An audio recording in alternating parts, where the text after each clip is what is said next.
konteks pendanaan fiskal dari tax revenue 2025 dan 2026 ini sangat challenging. Alhamdulillah di 2025 kemarin, walaupun net revenue performance itu slightly turun dari tahun sebelumnya di angka minus 0,7 gitu ya.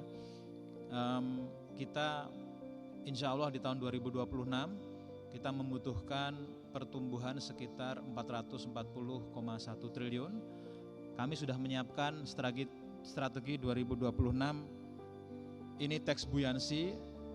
Kita melihat, kita memproyeksikan dengan mesin yang kita reform, mesin yang kita revamp, mesin yang kita bersihkan gitu ya integritasnya, termasuk juga kita otomasi supaya tidak ada once off, kita bikin sustain.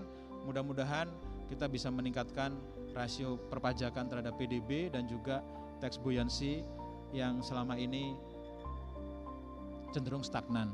Kita juga sangat sadar ada perubahan struktur perekonomian yang dari konvensional ke digital economy.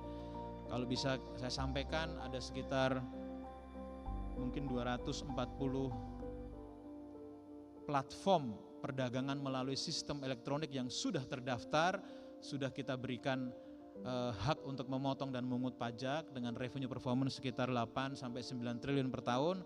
Kita akan tingkatkan itu, kita akan pastikan platform-platform luar negeri tersebut juga bisa lebih meningkatkan performance-nya, dan kami berharap mudah-mudahan di tahun 2026 platform digital dalam negeri juga nantinya akan kita wajibkan untuk memungut pajak sesuai dengan kondisi dari merchant-merchant yang ada di platform digital tersebut. Yang bisa dilakukan dalam kapasitas kami di Direktorat Jenderal Pajak, policy itu akan didrive oleh Direktorat Jenderal Strategi Ekonomi Fiskal.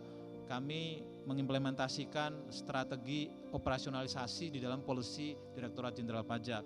Kami akan terus secara berkelanjutan mereform policy yang terkait dengan administrasi pemungutan pajak dan juga mereform mesin-mesin yang terkait dengan mesin pemungutan pajak yang hari ini sudah kami satukan, diintegrasikan di dalam sebuah korteks.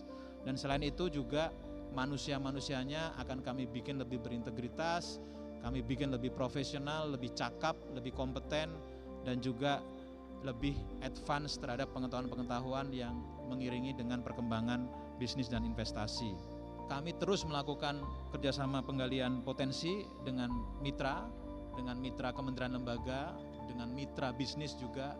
Ada sekitar 170 mitra, instansi, lembaga, asosiasi dan pemerintah daerah ILAP yang by law itu bertukar data dengan kita. Tidak hanya kerjasama pertukaran data, tetapi juga kerjasama penggalian potensi untuk kepentingan masing-masing. Misalnya, kami kerjasama dengan Direktorat Jenderal AHU, Administrasi Hukum Umum di Kementerian Hukum.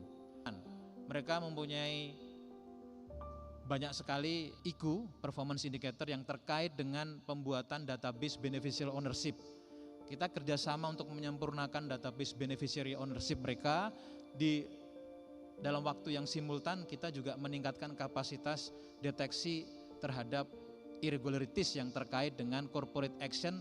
Dari corporate action yang dilaporkan ke Direktorat Jenderal AHU.